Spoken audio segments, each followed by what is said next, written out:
মেৰাপানীত পুনৰ উদ্ধাৰ হৈছে বৃহৎ পৰিমাণৰ নিষিদ্ধ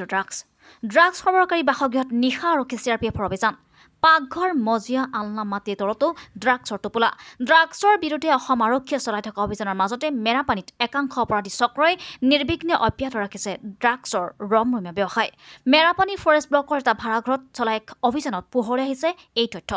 কৰিম আলী নামৰ ড্ৰাগছ সৰবৰাহকাৰীটোৰ ভাড়াঘৰৰ মজিয়া পাকঘৰ আলনা মাটিৰ তলত পুতি থোৱা অৱস্থাতো উদ্ধাৰ হৈছে তাৰ পাছত আনটো ড্ৰাগছৰ টোপোলা উল্লেখ্য যে যোৱা দেওবাৰে নিশা স্থানীয় লোকৰ তৎপৰতাত মেৰাপানী আৰক্ষীয়ে কৰিম আলীৰ ঘৰত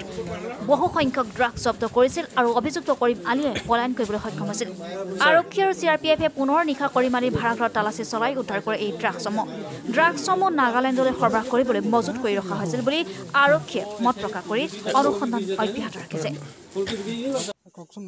যি আজি সন্ধিয়া অভিযান চলাইছিলে হয় তাৰপিছত আকৌ আমি খবৰ পালোঁ যে আৰু থাকিব পাৰে তাৰপিছত আমি তেওঁলোকৰ ঘৰত চাৰ্জ কৰিলোঁ উইথ প্ৰপাৰ প্ৰচিডিঅ'ৰ ফ'ল' কৰি পেলাই চাৰ্জ কৰোঁতে তেওঁলোকৰ ঘৰৰ ভিতৰৰ পৰা আৰু দুটা পেকেট উদ্ধাৰ হ'ল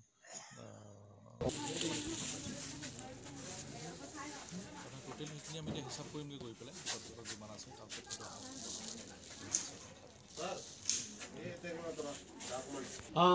फोटो आएगा पूरा ठीक से देखो इधर तक देखो कैप्सूल क्या कर रहा है इसे